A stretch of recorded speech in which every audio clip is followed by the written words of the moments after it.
Schools میں پڑھنے والی مسلم بچیوں سے کچھ ضروری باتیں کرنا چاہتا ہوں۔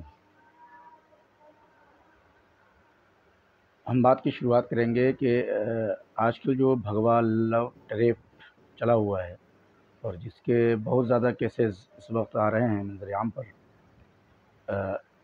اس پر بہت طرح کی باتیں کی جاتی ہیں، لیکن مسلم بچیوں کو متنبہ کرنے کے لیے کہ اس بے جان سی محبت کا انجام کیا ہوگا وہ ان کو بتایا جائے، اور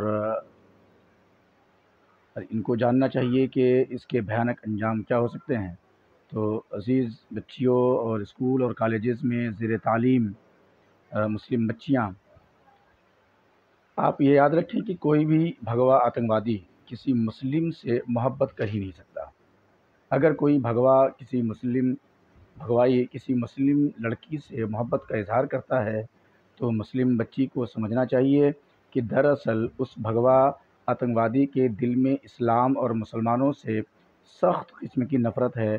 وہ اسی نفرت کے اظہار کا موقع تلاش کرنے کے لیے محبت کا ڈھونگ رچا رہا ہے، جس کی اسے تربیت دی گئی ہے، ٹریننگ دی گئی ہے، اور اسی تربیت اور ٹریننگ کے نتیجے میں وہ خاص رٹے رٹائے الفاظ کا استعمال کر کے مسلم بچیوں آپ کو اپنی دام محبت میں گرفتار کرنا چاہتا ہے۔ اگر کسی مسلم لڑکی کو کسی بھگوا دہشت گرد سے محبت ہو جائے تو اسے جان لینا چاہیے کہ اس کا انجام بڑا بھیانک ہونے والا ہے۔ نمبر 1، 80% چانس اس بات کا ہے کہ استعمال کے بعد قتل کر دی جاؤ گی، یعنی زندگی کے بچنے کے چانسز نہیں ہیں، 80% چانس یہ ہیں۔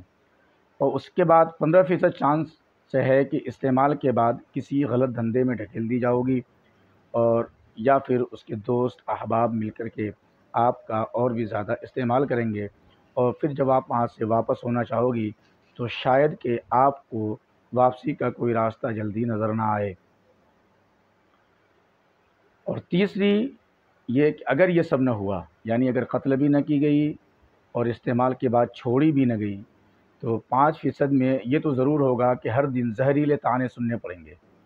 یہ کہا جائے گی کہ مسلمانیاں ہے، مینیاں ہے، ٹھیک ہے، ادھرمی ہے، اور کسی پارٹی میں اگر تمہارا تعارف کرایا جائے گا تو تمہارے پیچھے یوں کہا جائے گا وہ مسلمانیاں ہے، اپنا دھرم چھوڑ کر کے بھاگ آئی ہے، وغیرہ وغیرہ۔ اس طریقے سے آپ کی عزت، آپ کا وقار مٹے گا، آپ کے خاندان کا بھی وقار اور عزت مٹے گی، اور آپ کا ایمان بھی جائے گا۔ اور یہ عزیز بچیوں، یہ زندگی چند دن کی ہے، اور یہاں کا عیش بھی چند دن کا ہے، اور یہاں کی خوشیاں بھی چند لمحوں کی ہوتی ہیں۔ ان چند لمحوں کی خوشیوں کے لیے آخرت کی خوشیاں قربان نہ کرو۔ اللہ تبارک و تعالی آپ سب کو ہدایت کے راستے پر رکھے اور صحیح راستے پر چلنے کی توفیق عطا فرمائے۔ اپنے ایمان کی حفاظت خود کریں۔ اللہ تبارک و تعالی نے ایمان بطور امانت آپ کے سینے میں محفوظ رکھا ہے، اس کی حفاظت کریں۔ اور خاص بات یہ کہ اگر آپ کو کسی بھگوا دہشت گرد سے محبت ہو جاتی ہے تو پھر آپ اپنے من پسند کا کھانا پینا بھی نہیں کھائیں گے۔ ممکن ہے، ہو سکتا ہے کہ کسی موقع پر آپ کو جانور کا ناجائز پیشاب بھی پینا پڑے۔ ممکن ہے کہ کسی موقع پر آپ کو اپنی محبت ثابت کرنے کے لیے جانور کا غلیظ گوبر بھی کھانا پڑ جائے، اور ممکن ہے کہ جائز طریقے سے حاصل ہونے والے کھانے آپ کے لیے بند ہو جائیں۔ تو اللہ کی نعمتوں کا شکریہ ادا کریں کہ اللہ تبارک و تعالیٰ نے آپ کو مسلم گھر میں پیدا کیا ہے، اور اسلام جیسی ایمان کی خوبصورت امانت آپ کے سینوں میں محفوظ ہے۔ السلام علیکم ورحمۃ اللہ۔